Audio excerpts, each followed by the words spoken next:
Bueno, vamos entonces a empezar con este segundo taller de la mañana.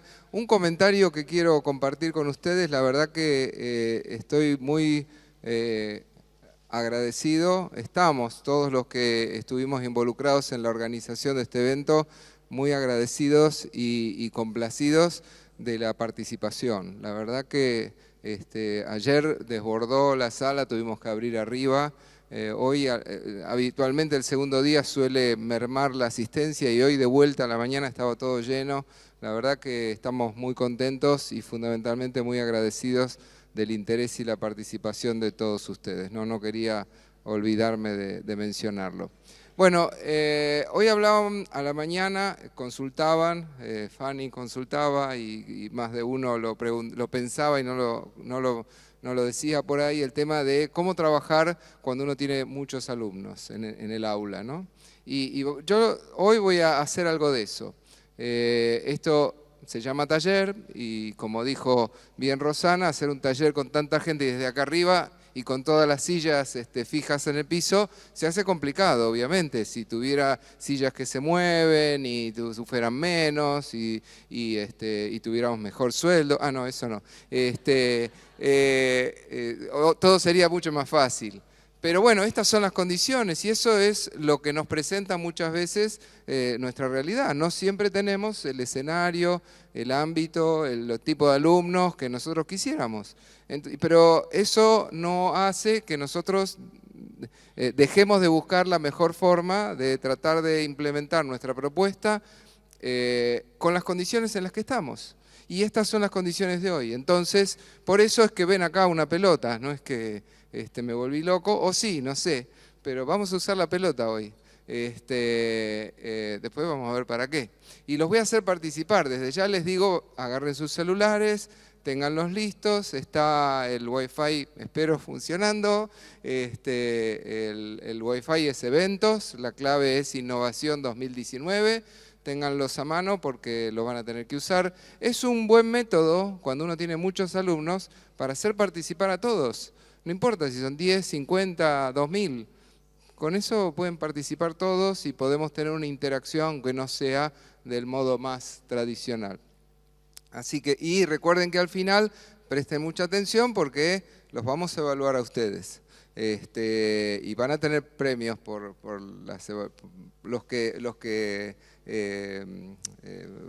pasen bien la evaluación, los que tengan un buen resultado de aprendizaje o un buen logro. ¿Cómo era que decía? ¿Dónde está Rosana? El logro de desempeño. Indicador de desempeño, ahí está. Bueno, así que, bueno, dicho eso, vamos a empezar concretamente con la actividad. Y para empezar, entonces, les voy a empezar haciendo una pregunta. La pregunta es esta, tienen que entrar a este sitio, que está acá, ahí arriba, menti.com. Como digo siempre, no significa que tienen que mentir, por favor. www.menti.com, usan este código 282400 y vamos a ver si esto funciona bien. Un momentito que tengo que... Acá está. Open voting.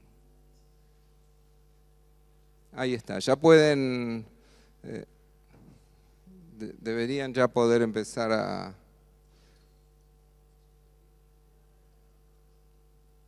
responder.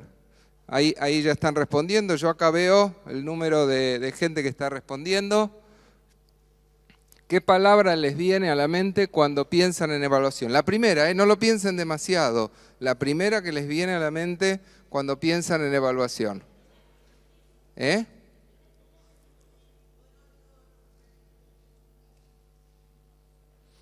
Ya tenemos 20 y pico de respuestas, vamos a esperar que entren más.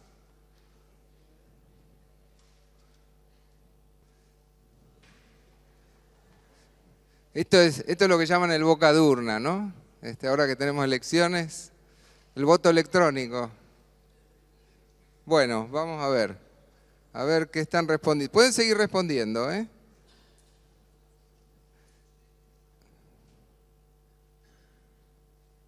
Esto pasa siempre. Siempre pasa. Lo hago muchas veces. Y siempre la primera palabra que aparece es examen. Fíjense, esto es lo que está mostrando, y va a ir cambiando a medida que entren más respuestas, es las palabras más repetidas. La más grande es la que más se repite. La que más se repite es examen. Por ahí aparece calificación, con y sin acento. Por eso está más chiquita. Prueba. Y yo digo, mientras siguen respondiendo,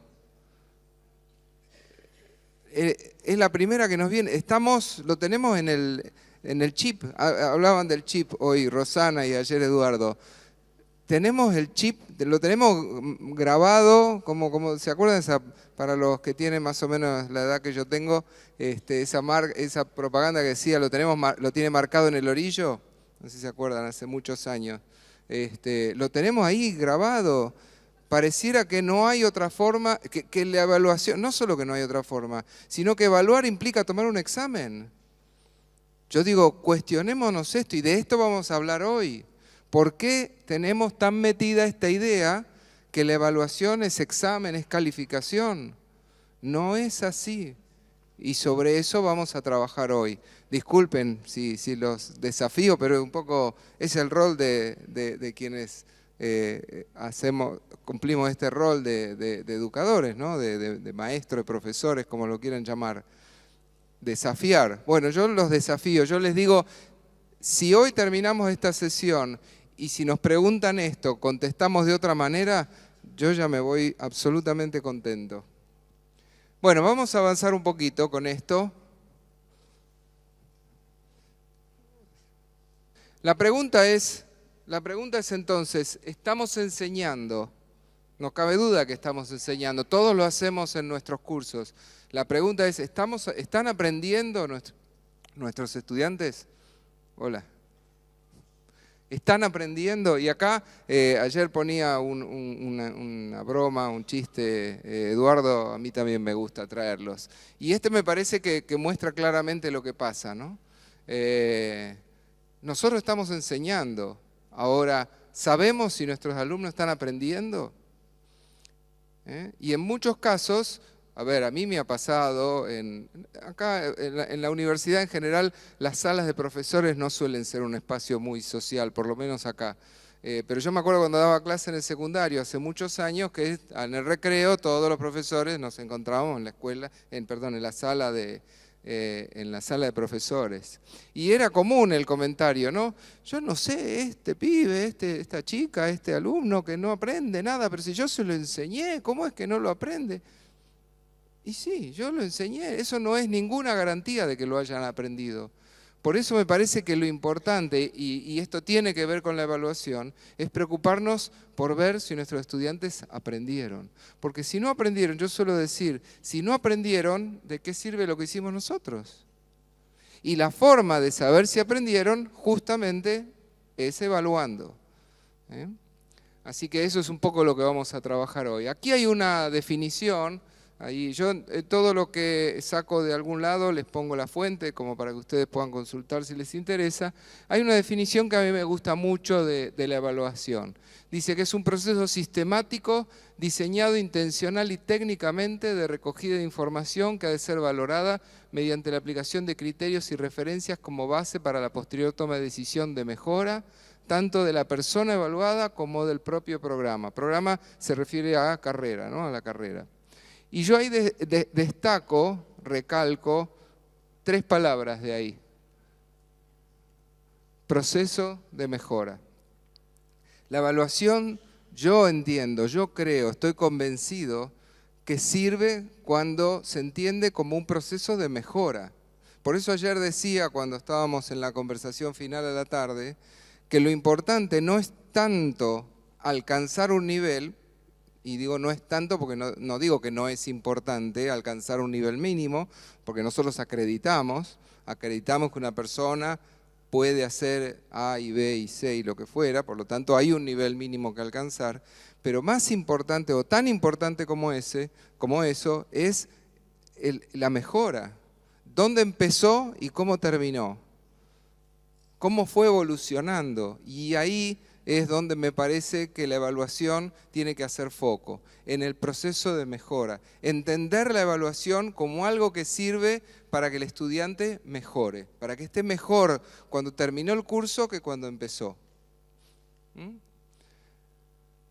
Y entonces para desenganchar, para desvincular esto que salió, obviamente se imaginan y se dan cuenta de que ese resultado no lo pude haber previsto porque nadie sabía lo que les iba a preguntar, pero siempre pasa lo mismo, siempre hago esa pregunta en todos los talleres que doy y siempre la palabra que más aparece es examen. Entonces, para tratar de desvincular calificación de evaluación, hoy lo dijo Rosana a la mañana, que no es lo mismo, vamos a tratar de entender qué diferencias hay entre una cosa y la otra.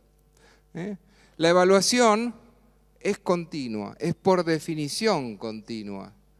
El parcial que tomamos a mitad del periodo y al final del periodo no cumple esas condiciones. Y no estoy diciendo que no tengamos que tomar más parciales, estoy diciendo que no alcanza con eso. Es positiva. ¿Qué quiere decir que es positiva? Que solo le tenemos que decir qué lindo que sos, qué bien, qué inteligente, qué bárbaro. No, positiva en el sentido de decirle cuáles son las cosas que tiene que mejorar. Muchas veces hacemos foco nada más que en lo que falló. Y en realidad eso refuerza lo negativo. La idea es, muchos de nosotros lo hacemos con nuestros hijos. A veces les marcamos las cosas que hacen mal, pero muchas veces les decimos, no, bueno, pero tenés que hacerlo de esta manera, porque si no te podés lastimar, o si no va a pasar tal cosa. O sea, apuntamos a la mejora. Es positiva, es individualizada. También me acuerdo, y bueno, y no hace falta que haga mucha memoria, porque me pudo haber pasado hace pocos días, los profesores que dicen, este curso no puedo, es un curso terrible y ya está, y ya los marcamos y así haya uno que es bárbaro, el curso ya es malo y mucho más cuando calificamos en base al promedio. Upa, ¿no? ¿Qué le pasa al pobre pibe que cae en un curso que es brillante? El promedio es muy bueno y entonces ese que no es muy bueno, pero tampoco es muy malo, es del medio y claro, como todos los demás son muy buenos, entonces ese es malo, ¿no? Y la evaluación es individualizada, tiene que referirse a cada individuo. Provee realimentación, yo suelo contar, y disculpen si alguno ya estuvo en alguno de los talleres que yo he dado, hay gente aquí que sé que ha estado en alguno de los talleres y por ahí me van a escuchar repetir las cosas, pero bueno, sí, es lo que suelo decir sobre estos temas. Y algunas anécdotas que cuento, y por ejemplo una de las que cuento es, sin dar referencias personales, pero el alumno que le entregan el parcial, el final, la prueba que sea, con una nota, bueno, en algunos casos le dan el examen con algún comentario, en algunos casos se lo dan sin ningún comentario, y en algunos casos ni siquiera se lo dan. Solo le dan la nota, con lo cual, ¿de qué le sirve? Si sacó un 10 puede ser que le sirva porque sabe que hizo todo bien. Pero ¿y si sacó un 6 y no le explican por qué se sacó el 6? ¿Qué hizo bien? ¿Qué hizo mal? Si no lo sabe, ¿qué va a mejorar? Tiene que saber qué es lo que hizo bien, porque está bueno, lo aprendió, y qué cosas no hizo bien porque las tiene que mejorar. Si lo entendemos como un proceso de mejora, tenemos que darle realimentación de qué es lo que está bien y qué es lo que está mal. Y la calificación, por el contrario, clausura. La calificación le dice aprobaste o no aprobaste. ¿Sí? Es crítica por ese mismo motivo, porque le está diciendo esto está bien, esto no está bien. Se aplica con referencia a un estándar. Yo menciono el caso de nuestra universidad, todos los colegas tecnológicos, que hasta hace poco poníamos 4 para dar cuenta de que aprobó, y ahora ponemos 6. Yo les pregunto a todos los colegas tecnológicos, ¿qué hacen? Pueden decir, ¿qué hacen ahora? Cuando antes ponían 4, ¿ahora qué ponen? 6. No es que ahora somos más estrictos en la evaluación o en la calificación. Hacemos, el que antes le poníamos, al que estaba ahí raspando, antes le poníamos 4, ahora le ponemos 6. Es un estándar. Y mañana van a venir y van a decir que es 8, bueno, entonces vamos a poner 8, yo qué sé. Y por lo tanto tiene deficiencias, claro que tiene deficiencias. Que alguien me explique cuál es la diferencia entre un 6, un 7, un 8. Yo qué sé, no sé, para mí un 8 puede ser una nota excelente, para alguien puede ser pobre, no sé. Mis hijos, bueno, mi hija ya se recibió, pero estudian en la UBA en diseño gráfico, en la FADU, y allá tener un 8 es como para nosotros un 10. Les ponen un 5 y saltan de la alegría. Acá les ponemos un 5 y están aplazados, ¿no? Obviamente que los criterios tienen deficiencias. Ambas, de evaluación y calificación, requieren un criterio, ¿sí? Porque no es cuestión de que cada uno haga lo que quiere, porque si no, claro, el estudiante no sabe, este profesor hizo esto, este profesor, ¿cómo es? ¿Cuál es la diferencia? Se utiliza una medida y están basadas en evidencias, que esto es lo que hablábamos. Llámenlas como quieran, pero tenemos que tener alguna evidencia sobre la base, no eso de que, y me parece que, acá el ingeniero Pablo me parece que está para un 8. No sé, quedó bien con el presidente Confedi, ¿no? Tengo que hacer, no, pero a veces, no digo que uno se flagele, pero hemos visto estas cosas, ¿no? Alguna vez hasta las hemos hecho nosotros. Bueno, lo importante es que no lo sigamos haciendo.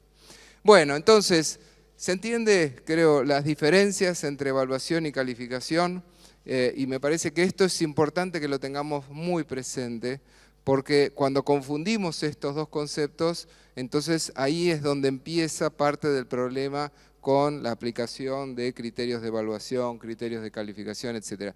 Les anticipo, para los que no estaban cuando lo dije, que todos los PowerPoints para hacer lo que decía Rosana, para que después estudien del PowerPoint.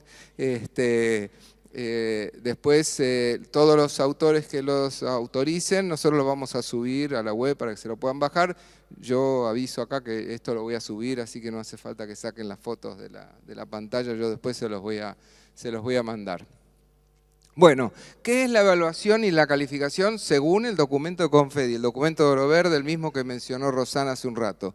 Digo, para no tomar referencias, digamos, alejadas o que no fueran importantes para nosotros. El documento de Oro Verde dice, literalmente, esto que está acá, no lo voy a leer, ustedes lo pueden leer, pero destaco esto, que es uno más procesos formativos y que debe ser entendida como un proceso de mejora. Fíjense que, además de esa definición que puse antes, el Confedi lo está diciendo explícitamente.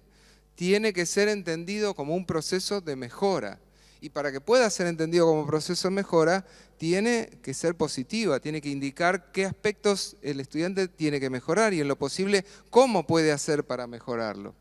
Y sobre calificación dice que es, bueno, uno más procesos para interpretar o juzgar los datos, la evidencia acumulada, y es típicamente sumativa, ¿sí? Es ese, el parcial, el final, lo que sea que tomemos al final de un periodo, que a veces es un requerimiento formal, requerimiento administrativo, pero a veces no lo es tanto, porque lo que me dan es un par de columnas donde tengo que poner los resultados, y si yo ahí pongo el resultado de un proceso de evaluación que tuvo varias instancias de calificación, yo creo que nadie me puede criticar por eso. Si yo tengo evidencia, por eso hablábamos de la evidencia antes, si yo tengo evidencia, no sé, actividades que hicieron en el campus virtual, informes que entregaron, resultados de actividades, de proyectos que desarrollaron, todo eso son evidencias, son valiosísimas y pueden llegar o pueden conducir a una calificación final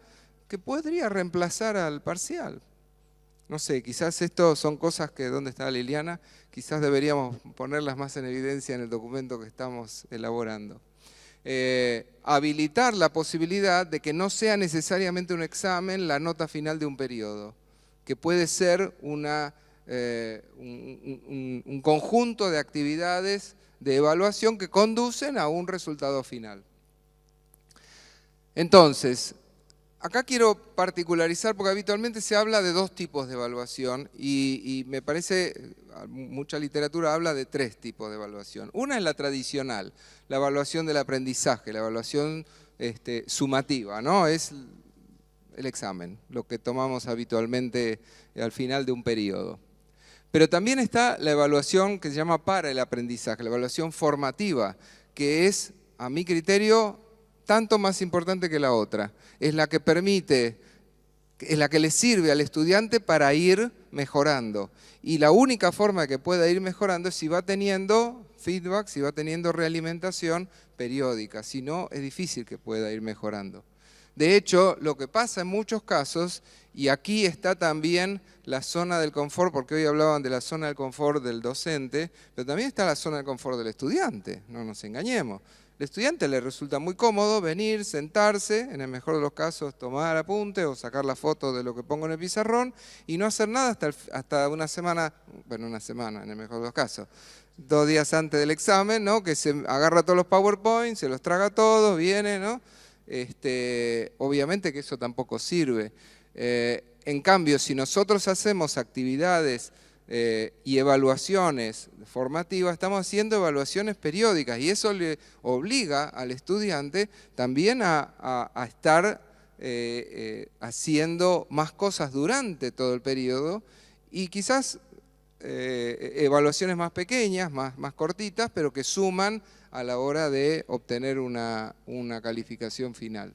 Y también la evaluación como forma de aprendizaje, la autoevaluación o la coevaluación.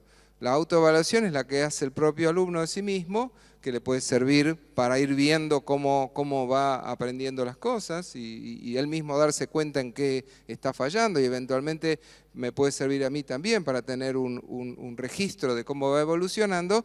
Quizás no la puedo usar para ponerle una calificación, porque bueno, no sé si la hizo solo, si la hizo con el compañero, si se copió de algún lado, bueno, está esa cuestión. Y también la coevaluación, la evaluación de los pares.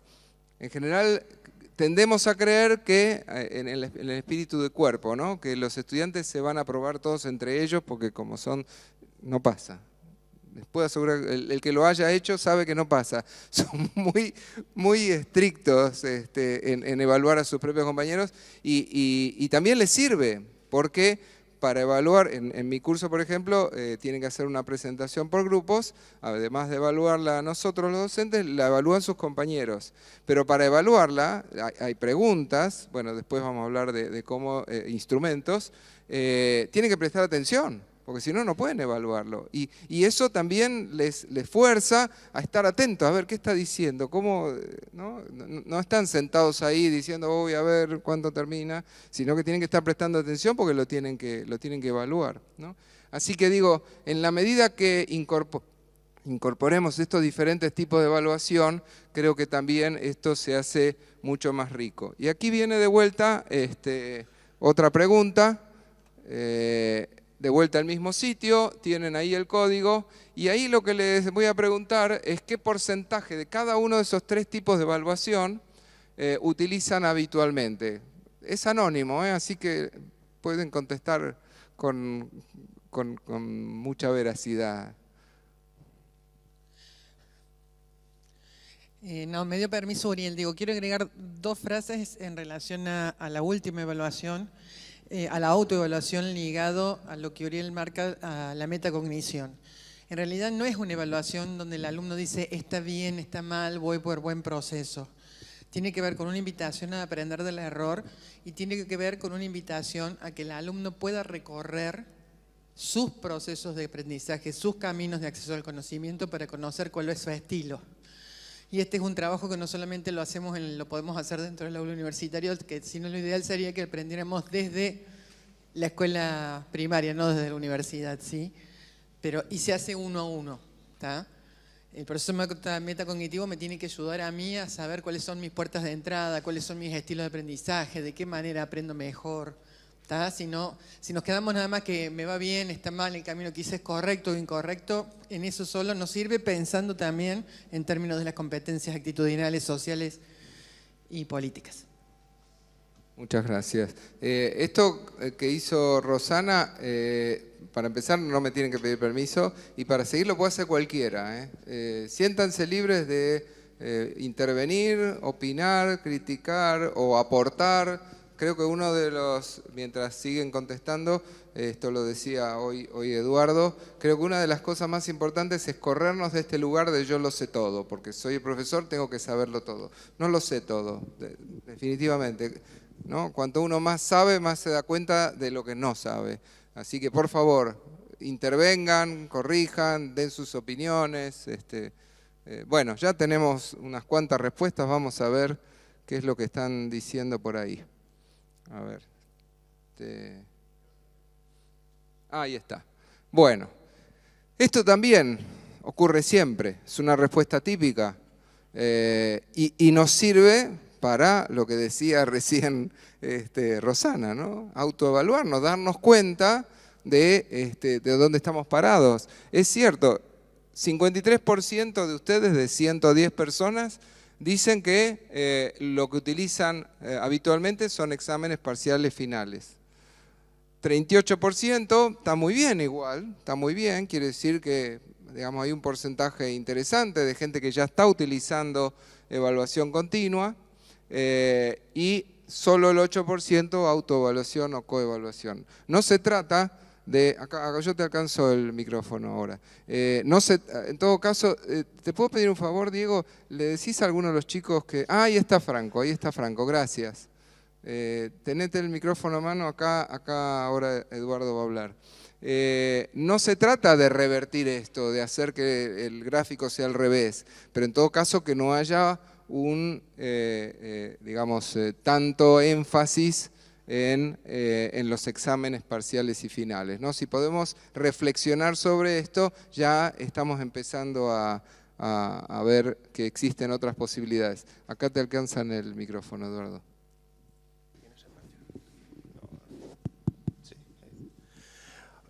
A raíz de esta transparencia y de este resultado me gustaría hacer un pequeñito aporte. Me imagino que para muchos, porque creo que muchos de los que estáis aquí estáis impartiendo en materias básicas.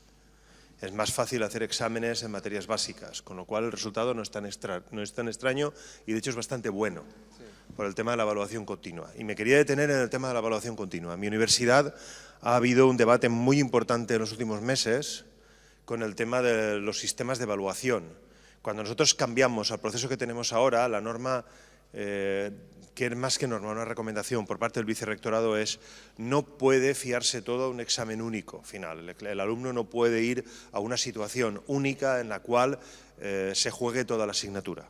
Entonces siempre decíamos, tiene que haber como mínimo 2 pruebas a lo largo del curso, que es lo que dice ahí de 2 instancias de evaluación. Acá tenemos eso también. Como mínimo sí, pero nosotros era una recomendación y de hecho esa recomendación venía a decir más o menos, cada escuela luego a partir de la recomendación hacía su norma y decía el porcentaje máximo que se le podía asignar a una prueba. Entonces, la gran mayoría de escuelas tienen un 40%, es decir, el alumno nunca puede tener algo que supere el 50%, es decir, se lo jugaría todo a una única prueba y el 40% implica tener que hacer 3 pruebas.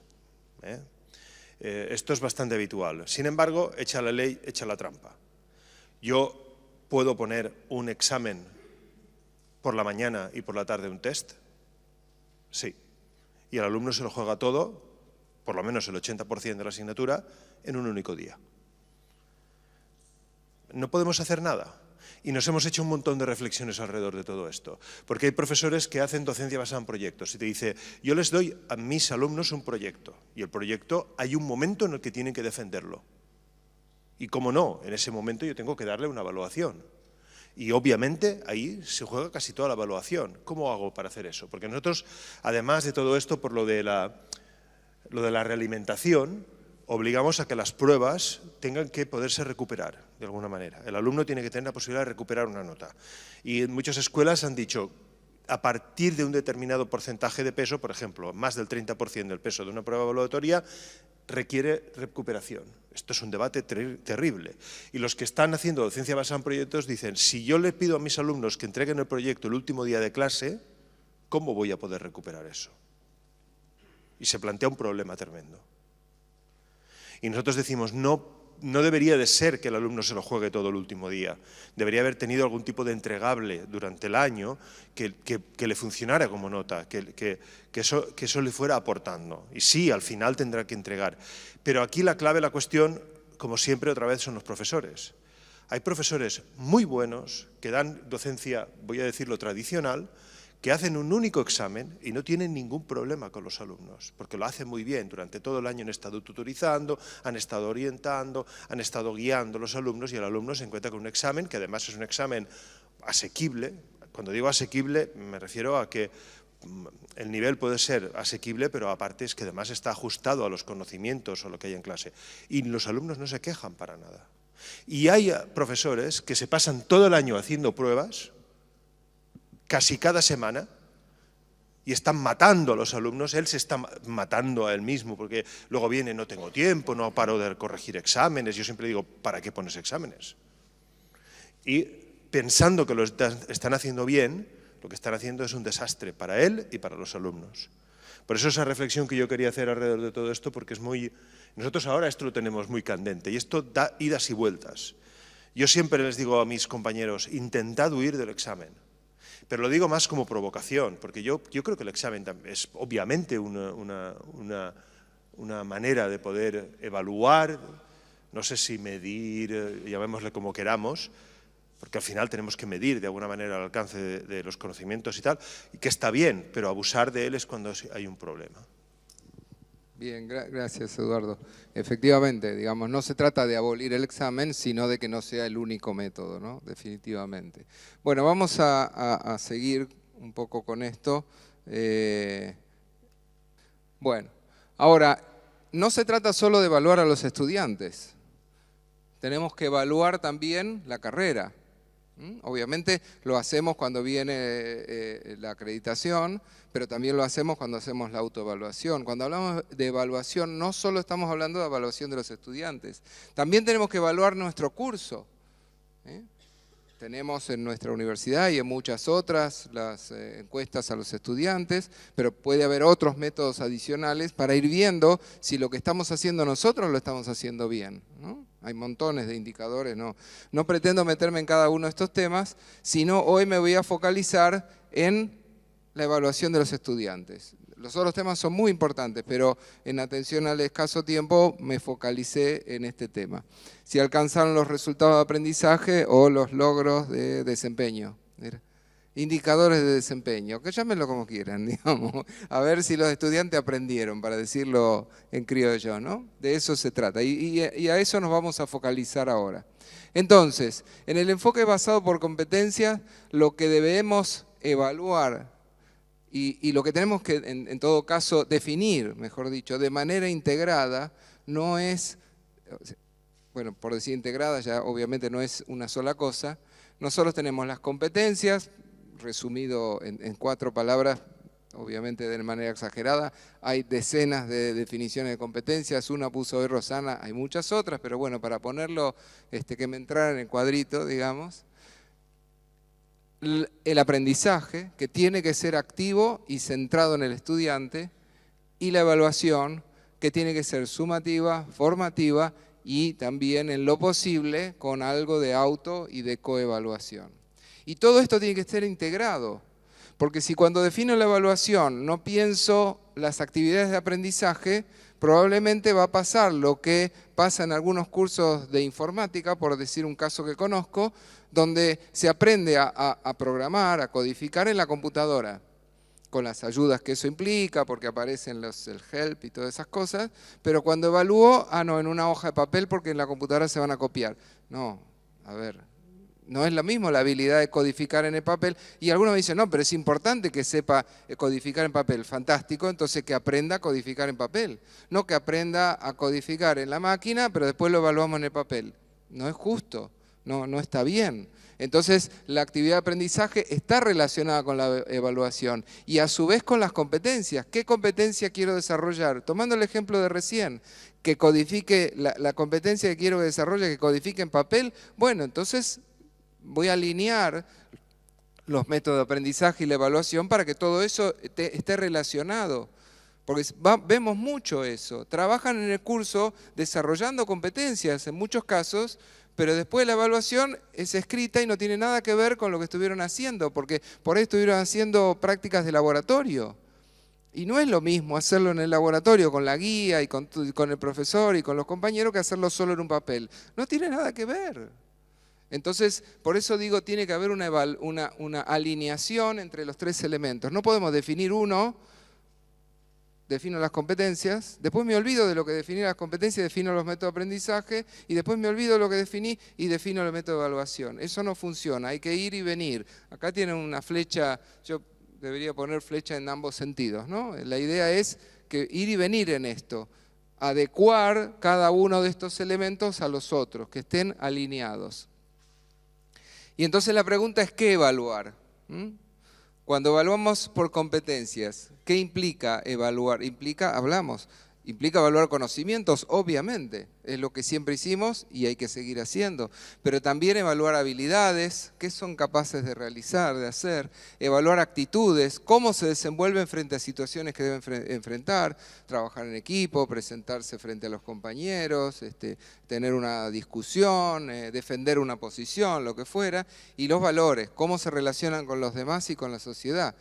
Algunos preguntan, ¿y cómo desarrollamos las competencias en valores? Bueno, por ejemplo, una cosa que surge inmediatamente es el tema de la propiedad intelectual, de la copia, ¿no?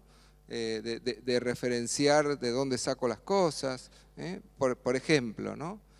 Comportarse éticamente cuando uno, no sé, los que desarrollan proyectos de ingeniería que tienen impacto, todos, en el medio ambiente, ¿qué consideraciones se tuvieron en cuenta en ese sentido? Bueno, hay montones de formas de involucrar ese tipo de cuestiones. ¿Quién evalúa? Bueno, tiene que ver con lo que veníamos diciendo, ¿no? El estudiante, los pares, los propios estudiantes, pero evaluando a sus compañeros. Nosotros, obviamente, sí, nadie está diciendo que nosotros dejemos de evaluar. Y otros. ¿Quién puede ser? A ver, díganme ustedes, ¿quién más podría evaluar a nuestros estudiantes?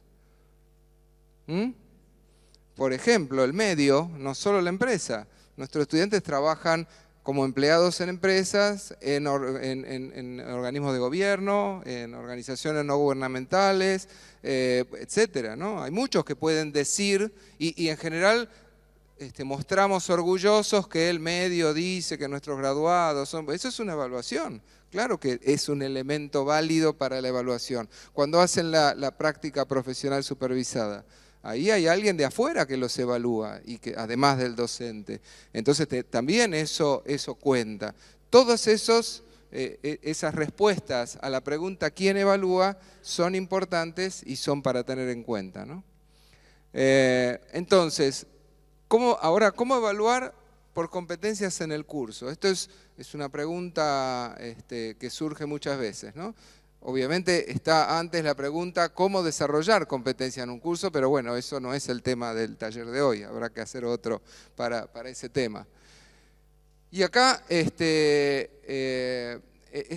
gráfico lo muestra, espero yo, bastante claramente. Establecer primero qué se va a evaluar. ¿Qué es lo que yo quiero evaluar? ¿Quiero evaluar un conocimiento? ¿Quiero evaluar una actitud? ¿Quiero evaluar una habilidad? ¿Qué es lo que quiero evaluar? ¿Quiero evaluar todas esas cosas? Bueno, establecerlo claramente. Seleccionar y elaborar las estrategias de evaluación. ¿Cómo voy a evaluar? ¿En función de qué quiero evaluar? Para evaluar un conocimiento puede ser que un examen sea válido, pero para evaluar un desempeño, trabajo en equipo, no hay examen de trabajo en equipo.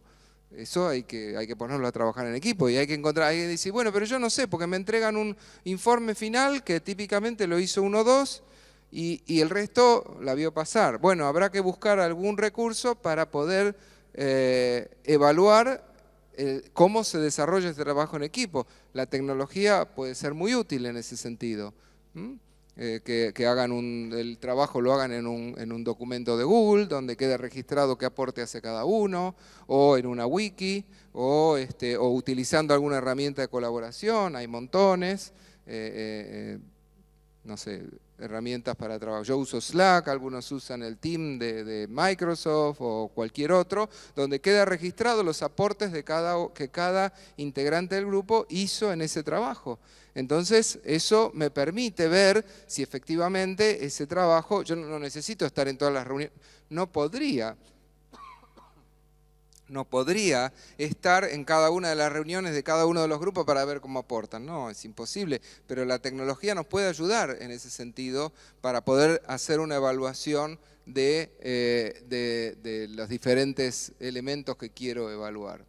Obtener la evidencia, si decimos que para evaluar necesitamos tener la evidencia, tenemos que obtener esa evidencia.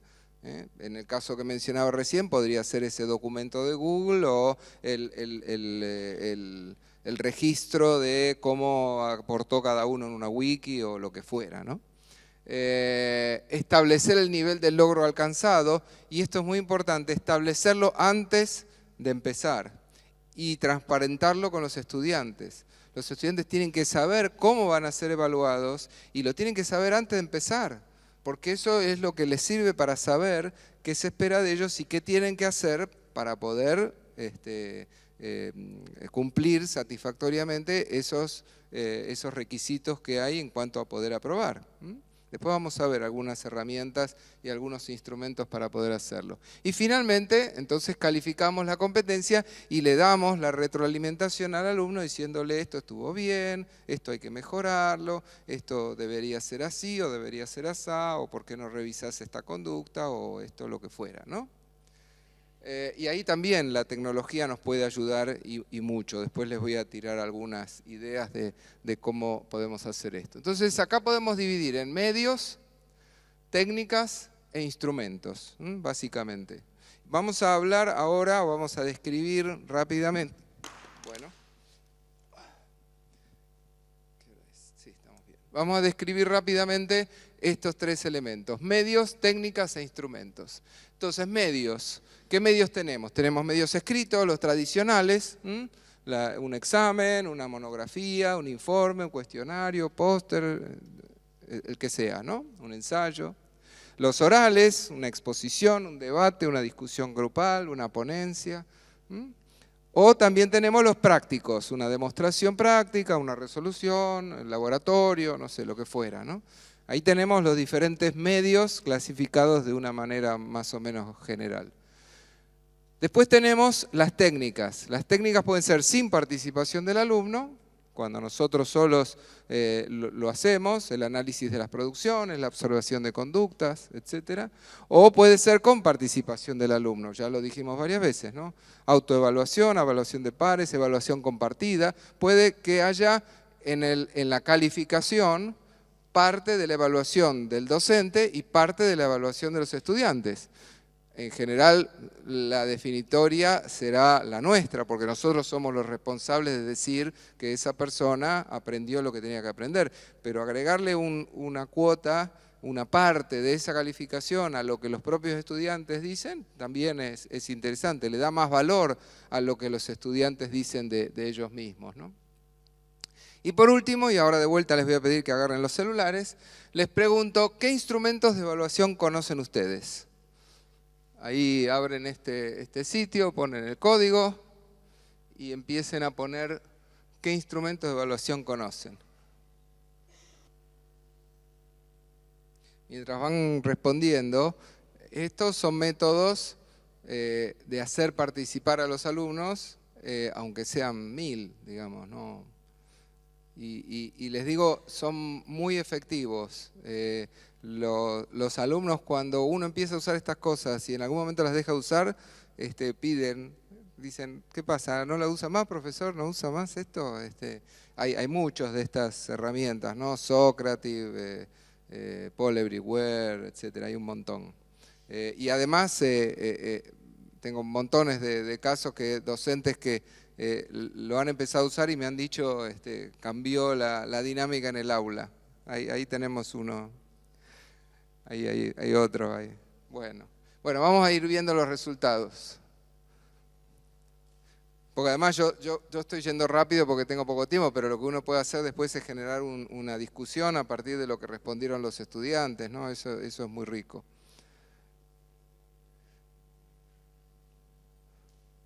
Bueno, a ver, otra vez lo mismo.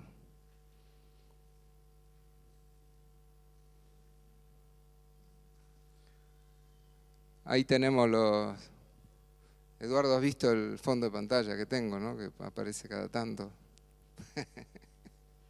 Bueno, acá tenemos, a ver, examen, evaluación, escrita, prueba escrita, rúbrica, escrito, prueba escrita, Google Form, Menti, hay gente que ya lo usa, prueba escrita, aplicación.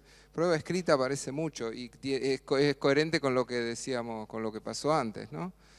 Vamos a seguir viendo, informes escritos, escrita y oral, hay algunos que usan rúbricas, vamos a hablar de la rúbrica para el que no sepa lo que es. Pautas de evaluación, escrita, oral, virtual, parciales, finales, portafolio, evaluación por proyecto, evaluación tradicional. Ah, bueno, tenemos gente que está muy rúbrica, selección múltiples, prueba proyecto, trabajo, orales, escritos. Bueno, obviamente no voy a poder leer todas las respuestas. Veo con mucha satisfacción que hay mucha gente que usa rúbricas, que usa portafolios, TP, cuestionarios, multiple choice, etc. Bueno, vamos después todo esto, cuando yo les pase, les voy a pasar todas las respuestas, obviamente. Pero es interesante ver, la verdad que me resulta muy interesante ver que están utilizando no solamente pruebas escritas. ¿Cómo?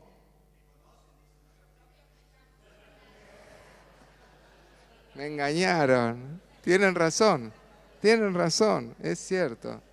Es cierto. Bueno, a ver, pero el primer paso para aplicar es conocer, ¿no? Lo decía hoy Rosana. No puedo aplicar algo que no conozco. A ver. Entonces vamos bien, digamos.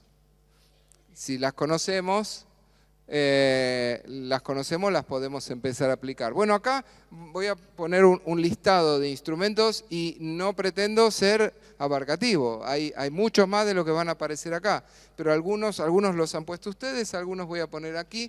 Listas de cotejo-control, lista de verificación, guías de observación, escala estimativa, rúbrica, que varios lo mencionaron, registro descriptivo, etcétera, discusión, portafolio, bueno. Y obviamente esta lista sigue, para que quien quiera saber qué significa cada una de estas cosas, pues por ahí la ver por primera vez, ahí tienen el link al documento que describe cada una de estos instrumentos, ¿sí? Así que después si quieren lo pueden ir a buscar y ver de qué se trata. Pero yo voy a focalizarme en dos que para mí son muy buenos, y de hecho la prueba está que muchos de ustedes los conocen, por lo menos, no sé si los aplican. Que es el tema bueno, ahora después voy a ir, me salté una, a ver qué es una rúbrica, qué es un portafolio para los que no sepan lo que es. ¿Qué características deben tener los instrumentos de evaluación de competencias? Tienen que tener validez, tienen que servir para poder evaluar la competencia que quiero evaluar, lo que decía antes. Una es prueba escrita, no tiene validez para evaluar algo que se aprendió haciendo en la computadora. Que sea confiable, que el resultado que me dé real cuenta de lo que yo quiero evaluar. Que sea pertinente, tiene que ver con la validez. Que sea práctico, porque a veces armamos unas herramientas de evaluación, unos instrumentos de evaluación que son bárbaros, pero corregir cada uno me lleva 3 días y tenemos 200 alumnos, eso no es práctico, entonces estará muy bueno, pero no me sirve, ¿no? Y tiene que tener utilidad, tiene que servir a la evaluación para el docente y si hablamos de evaluación formativa, tiene que servirle al estudiante para poder tener un feedback de qué es lo que estuvo haciendo mal y qué es lo que tiene que mejorar. Y fíjense que hago hincapié en esto, ¿no? ¿Qué es lo que está haciendo bien y qué es lo que tiene que mejorar? No qué es lo que está haciendo bien y qué es lo que está haciendo mal. En todo caso, si les interesa, este es un documento muy interesante de Tobón, el mismo que mencionó Rosana hoy, que dicho sea de paso es colombiano, no es europeo ni norteamericano, ¿no? que ha escrito mucho sobre competencias. Realmente hay cosas muy interesantes para leer. Este es un ebook que está disponible en internet, pueden acceder. Ahí sí, cuando les pase el PowerPoint, si hacen clic ahí, acceden al documento y está todo esto detallado punto por punto. Es muy interesante.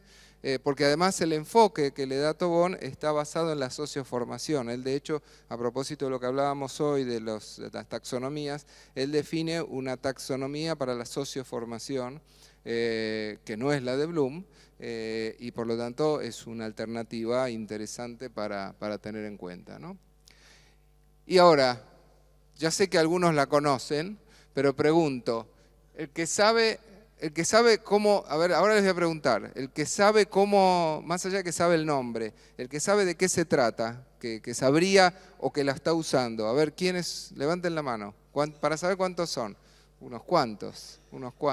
Pero hay muchos que no. Entonces, disculpen en todo caso los que ya saben de qué se trata, porque voy a explicar rápidamente, para los que no saben, de qué se trata. En todo caso, me ayudan, ¿sí? Los que... a ver, alguien...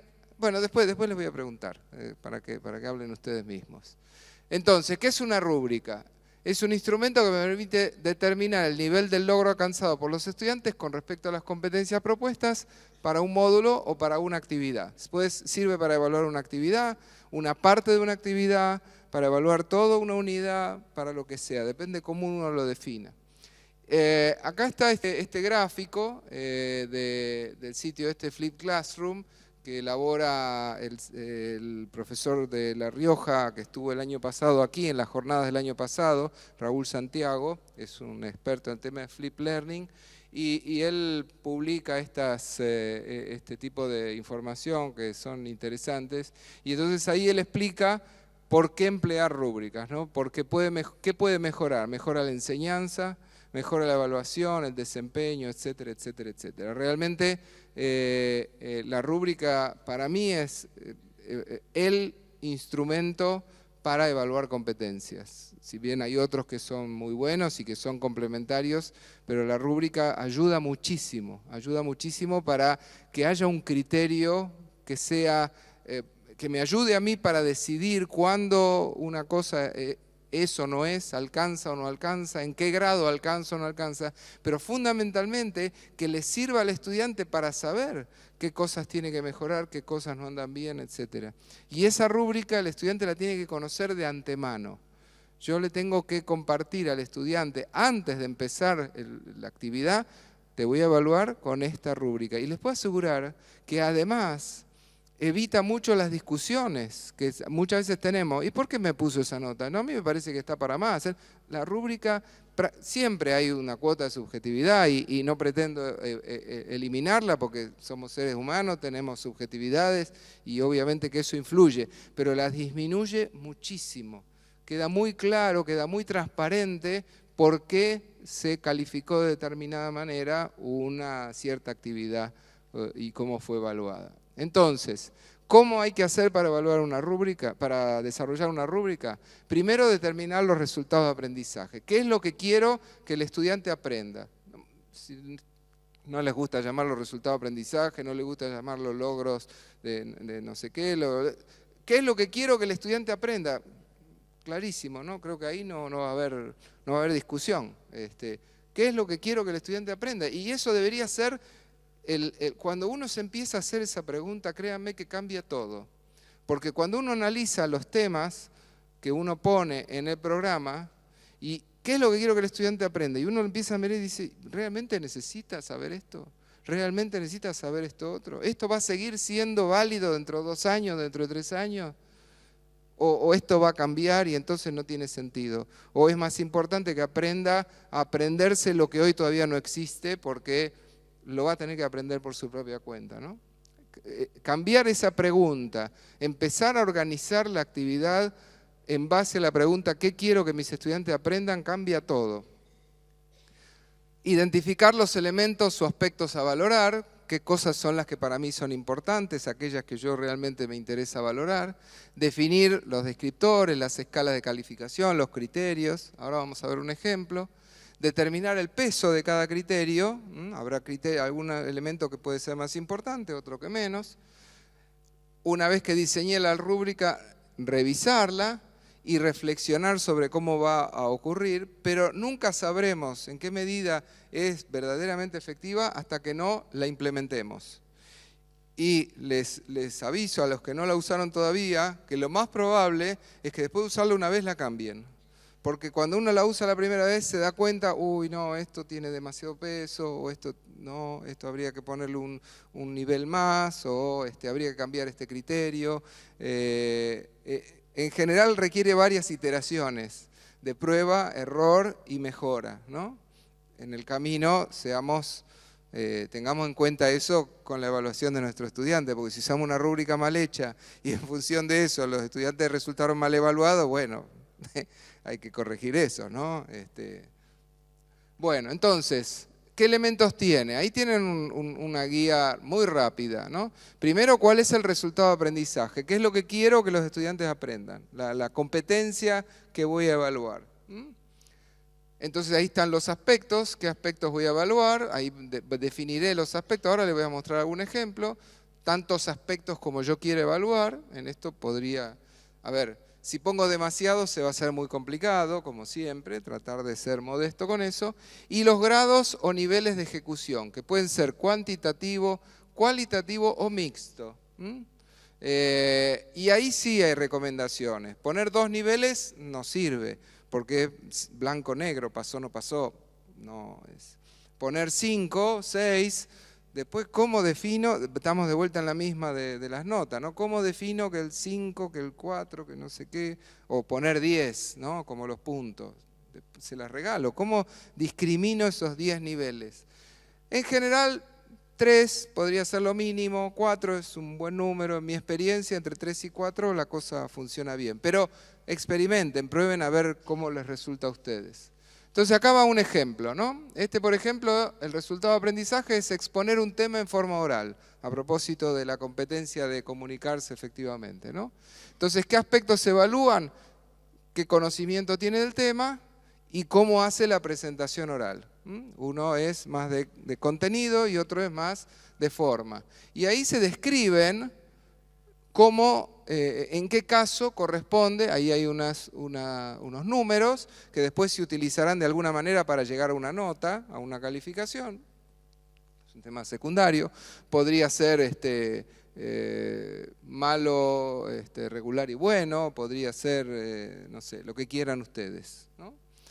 Podría ser 1, 2 y 3, podría ser, no sé, lo que quieran ustedes. Y lo importante es que está claro a qué equivale cada uno de esos ítems. No es me parece que, bueno, siempre hay, como dije, una cuota de me parece que, pero es bastante limitada. A ver, si yo le hago una pregunta y no me la puede responder, y le hago otra pregunta y no me la puede responder, está claro que en el primer aspecto, y está en el cuadrito que está acá, porque no entiende el tema, o por ejemplo estos que agarran el papelito y leen todo, bueno, está claro por qué le pusimos esa calificación. Y en la presentación oral también lo mismo, ¿no? Otro ejemplo. Es un modelo de frecuencia. ¿Qué tanto ocurre o cuántas veces ocurre algo, ¿no? Entonces también esto es exponer un tema en forma oral. Entonces ahí se evalúa, por ejemplo, la dicción, la presentación, el contenido, la actitud. Se describe qué significa hacerlo bien.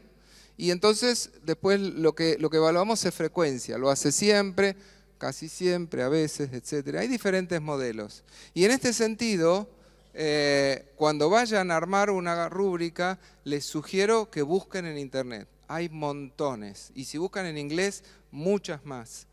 Entonces, no significa que tengan que ir y tomar una tal como está, porque por ahí no se adapta bien. Pero viendo diferentes rúbricas podemos tomar ideas para armar las nuestras. Todas las que yo he hecho alguna vez, saqué ideas de otros lugares. Dicen que la innovación es tomar las buenas ideas de otro y agregarle darle una vuelta de tuerca, ¿no? Las invenciones no salen de cero, siempre hay es un proceso incremental, uno toma una buena idea y la mejora, hace algo de una manera mejor, salvo que haya algún genio que hace todo de cero, pero en general no es así. Hablando de herramientas tecnológicas, acá tienen 5, hay muchas más. Cada una de estas les puede servir para, en general la mayoría de nosotros tenemos Moodle en nuestras plataformas y Moodle soporta todo este tema de las competencias, incluyendo las rúbricas. La ventaja de, si tenemos Moodle, podemos inclusive definir los marcos de competencias a nivel institucional, o sea, tomar, por ejemplo, las competencias de Confedi más las que definió la propia facultad, subirlas todas al campus de la facultad y después los docentes no necesitan cargar las competencias, directamente las toman de ahí y arman las rúbricas. Y en muchos casos lo que hacen en las facultades es armar modelos de rúbricas para evaluar diferentes competencias. Entonces el profesor ni siquiera tiene que tomarse el trabajo de desarrollarla. Busca a ver la rúbrica para evaluar trabajo en equipo, me la bajo y ya la tengo. Y después, para completarlo, como está ahí, ven que indica ahí con los clics del mouse, yo en el momento puedo hacerlo en el celular o en la compu, voy haciendo clic y voy señalando, inclusive tiene un espacio. Acá tiene un espacio para poner un comentario, con lo cual puedo además ponerle por qué le puse eso. Y automáticamente cuando le doy guardar, el estudiante recibe la información de esa manera y yo la tengo guardada, queda en el sistema. La verdad que es practiquísimo, es muy, muy, muy bueno. Además hay herramientas para celulares, hay herramientas en castellano, en inglés. Hay algunas que permiten publicarlas en internet y enviarlas. Bueno, hay montones. Realmente ahí solo les puse algunas. Hay muchas opciones de diferentes tipos de rúbricas, diferentes tipos de herramientas para rúbricas, etc. Bueno, a ver cómo vamos. Bien. Dije que iba a hablar de portfolio, que es un portfolio, pero básicamente un portfolio digital, lo que se llama un e-portfolio. El portfolio es un sistema de evaluación que está integrado y acuerdo con lo que decía Rosana, que enseñanza y aprendizaje no son dos cosas relacionadas directamente, de hecho, en realidad están relacionadas, pero no es una consecuencia de la otra. De hecho, al decir que lo que importa es lo que el estudiante aprende y no tanto lo que yo enseño, estoy diciendo lo mismo. Pero claramente el portfolio puede servir tanto para el proceso de enseñanza como para el proceso de aprendizaje. Y por eso es que lo pongo de esa manera, ¿no? Y el portfolio sirve para seleccionar una serie de evidencias, muestras, etcétera, de lo que el estudiante hace a lo largo de un periodo. En algunas especialidades, en algunas disciplinas, esto es muy común. En arquitectura, por ejemplo, en diseño, los estudiantes ya saben, tienen herramientas específicas para hacer portfolios. Nosotros no lo tenemos tan incorporado y la verdad que es bárbaro. Es bárbaro porque podemos tener el portfolio del docente, donde el docente pone, por eso digo que puede servir tanto para enseñar como para el que aprende. El docente pone toda una serie de elementos que hablan de sí mismo, de su experiencia y de elementos que les sirven a los estudiantes. A veces toman la forma de una web, por ejemplo, un sitio de WordPress, pero también para los estudiantes, porque me permiten, cuando tenemos claro que la evaluación es un proceso de mejora, el portfolio me permite ver la película, no la foto. ¿La foto qué es? Un examen. Un examen es lo que esa persona pudo hacer ese día, no necesariamente lo que sabía, porque por ahí ese día tuvo un problema familiar, se peleó con la pareja o tuvo una mala noticia y ese día le va mal. Y eso es una foto, eso no significa que ese alumno o alumna tenga un problema particular con lo que está aprendiendo. En cambio, el portfolio me permite ver la película, porque me permite ver cómo va evolucionando. Yo puedo ver los trabajos a lo largo del tiempo y puedo ver cómo esa persona fue evolucionando, fue mejorando. Inclusive, si el portfolio no es solo de mi asignatura, sino es un portfolio de su carrera, mucho mejor, porque puedo ver cómo ha venido evolucionando en otras asignaturas, que normalmente no lo tenemos en cuenta. E inclusive le puede servir el día que va a buscar trabajo para mostrar toda su producción. Esto, como les digo, en las carreras de arquitectura y diseño es absolutamente habitual, cuando en vez de currículum mandan el portfolio. Y esto es bárbaro, porque muchas de las producciones que hace en la facultad, más si son proyectos, si son informes, si son investigaciones, le puede decir mucho al futuro empleador de cómo esa persona fue desarrollando, se fue desenvolviendo a lo largo de su carrera, a pesar de que no tiene experiencia laboral, que es lo que pasa con muchos estudiantes que van a su primer trabajo y le preguntan ¿cuál es su experiencia? No, no tengo experiencia. ¿Cómo que no tiene experiencia? Tiene un montón de experiencia en la facultad. Si hicimos un enfoque por competencias, tiene muchas experiencias y está bueno que las pueda mostrar.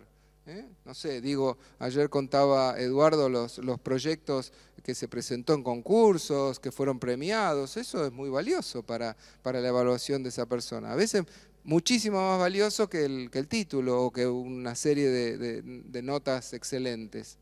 Y eso el portfolio lo permite de una manera muy fácil, ¿no? Bueno, esto es todo lo que estuve diciendo recién.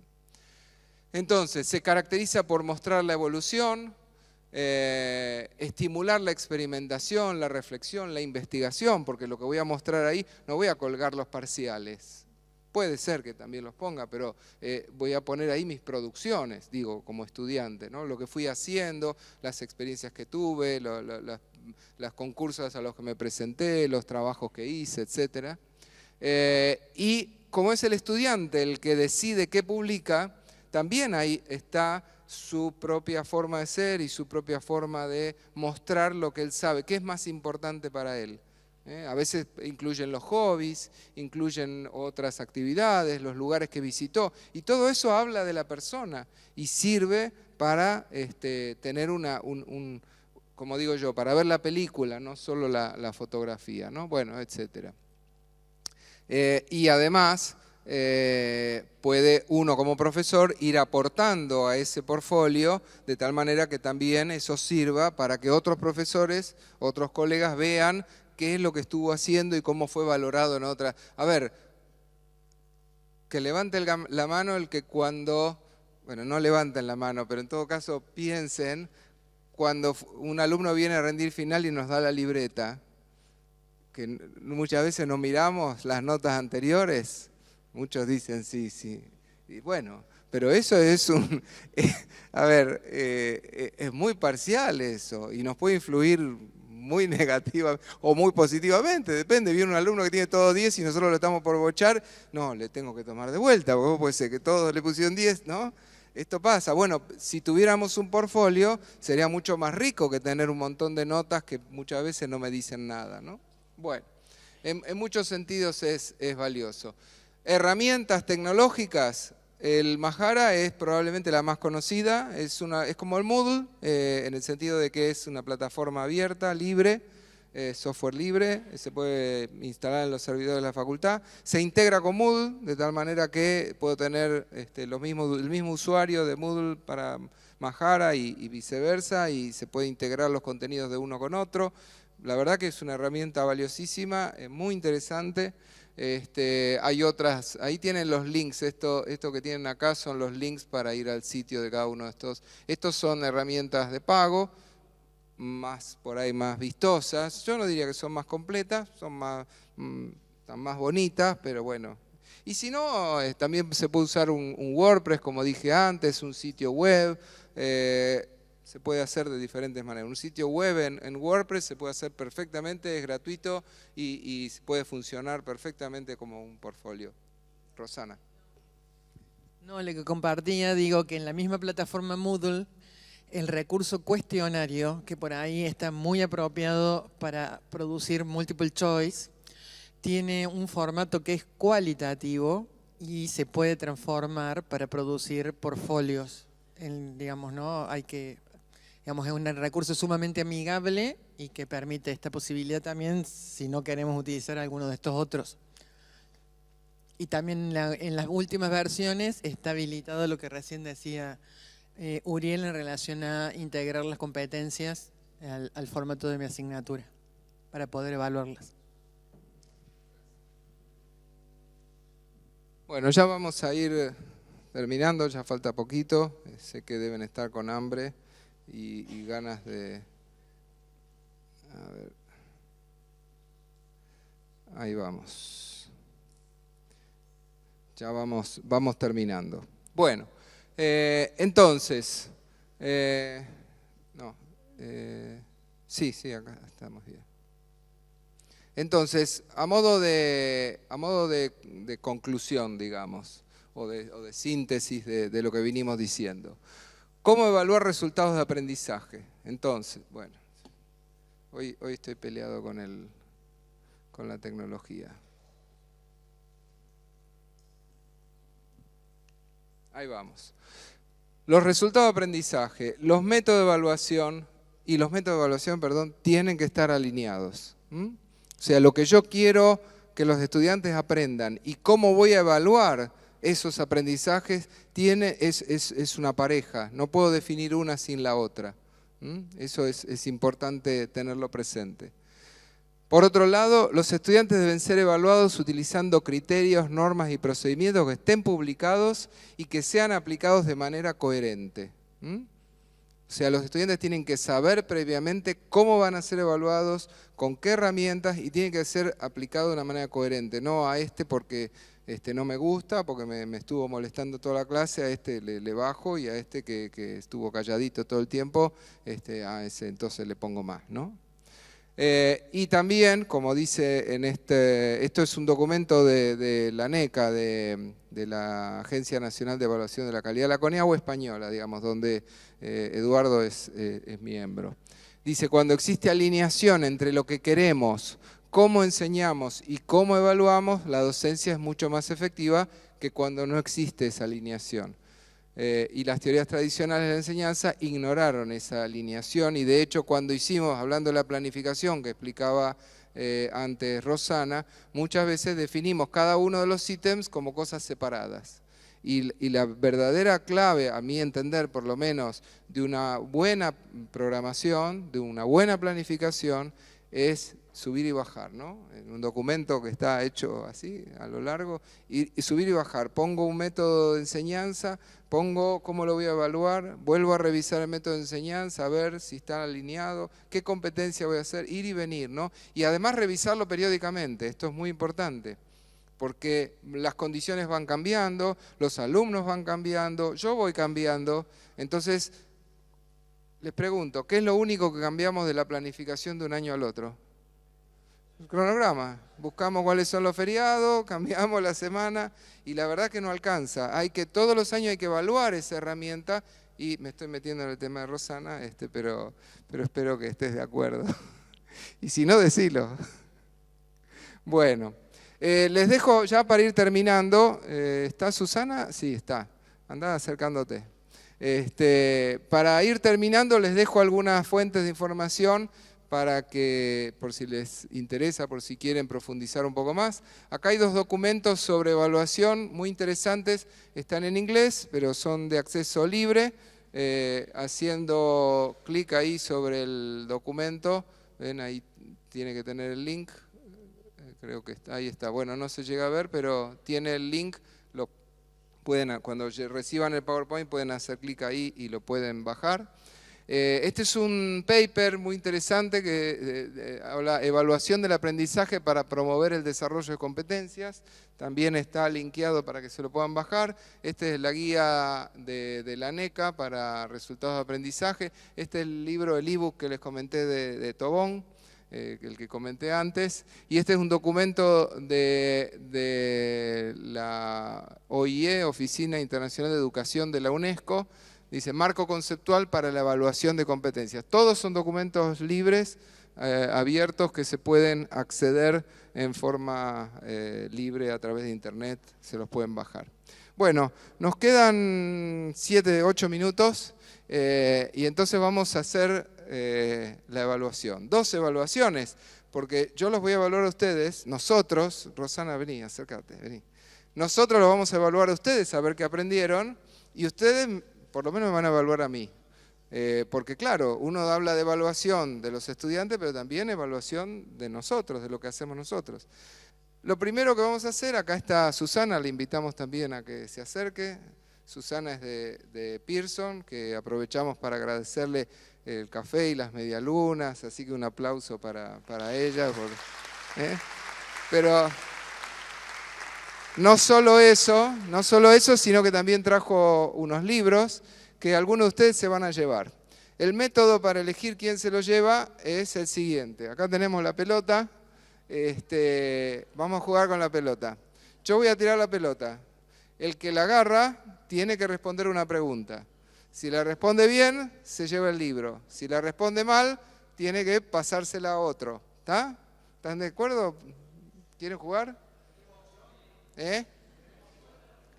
Sí, pueden dejarla pasar, no la agarran. Siempre hay una opción. Pero, a ver, es un juego y es una forma de utilizar cuando tengo muchos alumnos. Podemos jugar con los alumnos, ¿por qué no? El juego es una muy buena herramienta para aprender. Bueno, tiro primero para este lado, después tiran para el otro lado, A ver quién la agarra. ¿Alguien? ¿Nadie la quiere agarrar? Ahí están. ¿La tenés? Bueno, ahí la tiene. Bueno, va la primera pregunta. A ver, primera pregunta. ¿Qué elementos puede contener una planificación? Dale el micrófono. ¿Qué elementos puede contener una planificación? ¿El plan de un programa de una materia? Lo que explicó hoy Rosana. Sí, los objetivos, los indicadores de resultados, no era de resultados, pero bueno, algo así. La bibliografía, los descriptores de conocimiento.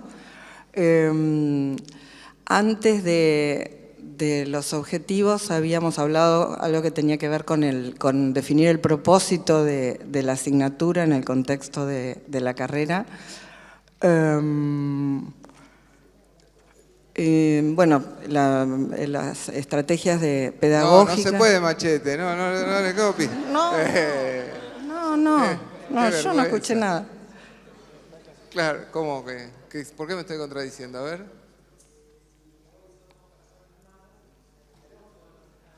No, está bien, pero si le pasa la respuesta no está respondiendo ella, a eso me refiero. No escuché nada. No, te pasaban una hojita para que leas. Bueno, a ver, ¿qué decís? Estoy muy engripada. ¿Aprobado?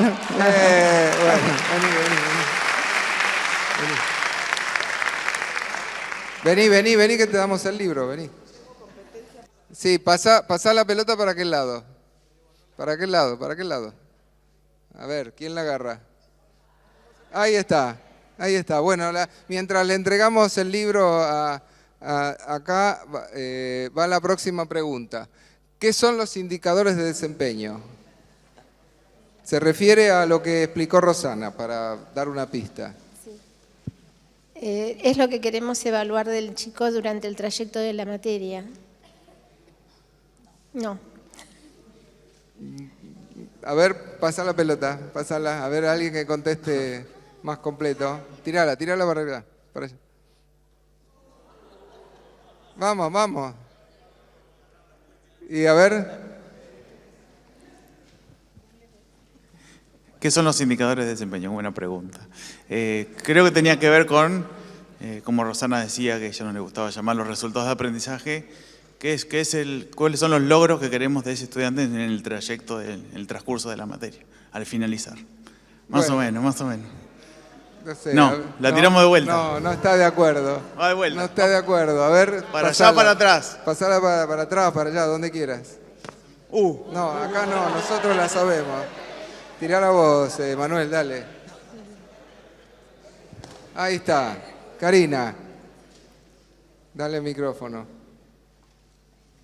Bueno, no me siento observada en este momento, ni evaluada ni nada, pero bueno, lo que se dijo y varias veces se repitió que la palabra indicadores o los resultados, lo que decían antes del aprendizaje, como que no había que tomarlo de una forma tan rígida.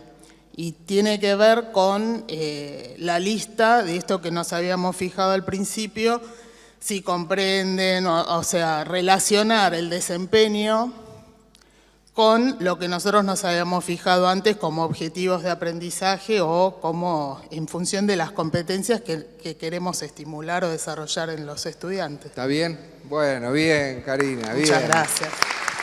Pasá la pelota para otro lado y el micrófono no lo tires el micrófono. Tirá la pelota y ahora te entregan el libro. Para donde quiera, tirá para atrás o para... Emanuel no juega, no vale. Alguien que la agarre y la tire para otro lado. Emanuel. ¿La tiro? Tirala, dale. Ahí va. Ups. Che, nadie quiere responder.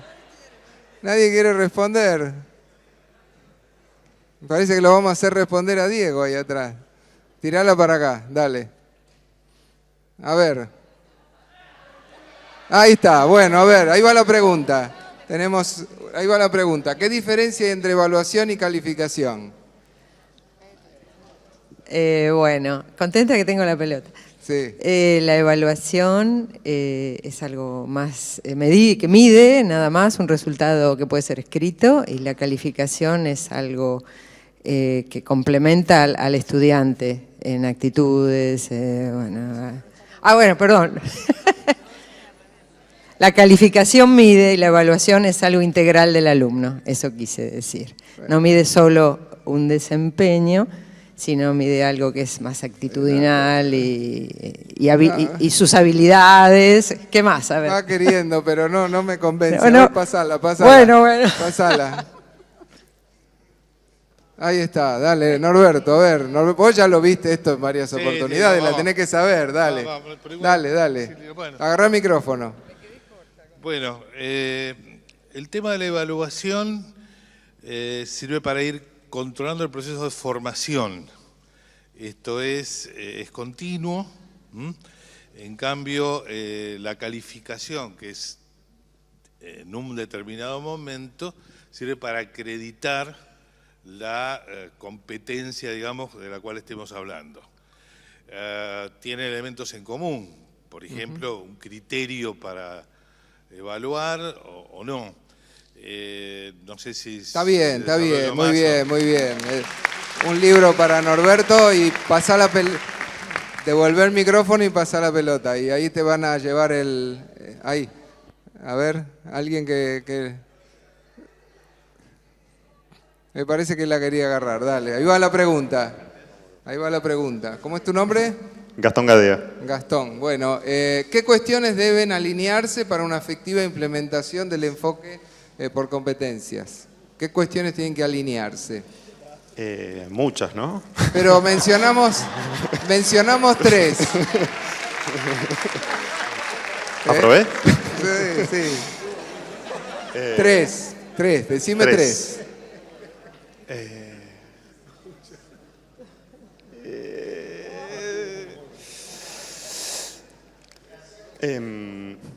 Ya está. Ahí vamos a disentir, estimado Carlito. Sí, es la metodología, los objetivos de aprendizaje, las herramientas, las técnicas, los medios, pues eso es más evaluación. ¿Y entonces? Y la evaluación. Claro, está bien. Las competencias, la metodología y la evaluación. Se la damos por válida. Ok, bueno. ¿Y pasar la pelota para algún lado? Dale. Ups. Oh. Bueno, a ver, última pregunta, último libro para repartir. ¿Cuáles son los elementos de una rúbrica? Bueno. A ver. Primero, los aspectos a evaluar sería de qué pretendemos nosotros que los alumnos vayan aprendiendo en torno a las competencias, y después los diferentes niveles que nosotros establecemos para que ellos adquieran esas competencias. Está bien, me parece que está bien. Gracias. Muy bien. Bueno, ese fue el último libro. Espero que además de aprender se hayan divertido un rato y que no tenemos por qué asociar el aprendizaje a una cosa seria y acartonada. Muchas veces divertirnos es un método muy bueno para aprender y para realizar un proceso de aprendizaje efectivo. Y por último, como les dije, antes de que se vayan, y recordándoles que volvemos a las 2:30 para la reunión, para la parte del trabajo con las redes, les pido que con su celular entren a ese sitio y evalúen este taller. Ojo, les pido que lo pongan horizontal la pantalla cuando entren para poder ver todas las opciones. Y si no es un celular que se tuerce, digamos que cambia la posición, que corran hacia la izquierda y la derecha para ver todas las opciones. Y una vez que hayan terminado, bueno, mientras lo contestan, Susana les quiere pasar acá un aviso. ¿Qué tal? Bueno, muchísimas gracias por la oportunidad de participar en este taller. Para Pearson es muy importante estar cerca de ustedes. Nosotros, muchos de ustedes recibieron un folleto en el cual le estamos comentando de que hemos organizado un curso que es para la parte de competencias, que la vamos a hacer en la sede de Lugano en octubre. Parque Avellaneda, Parque Avellaneda. Uriel va a ser la persona que lo va a dictar, es presencial y es sumamente práctico y él me dijo que va a enseñar de todo. Es personalizado, van a ser 30 personas nada más que van a estar pudiendo hacer el curso y los espero. Les voy a enviar un mail con el recordatorio para que vean cómo es el temario, pero bueno, nada, están todos invitados a participar. Y en el caso del interior, como son 4 días de semana, 4 clases consecutivas en la semana, la gente del interior que no pudiera participar, estamos dispuestos a salir con el curso para el interior. Así que ya saben. Muchas gracias.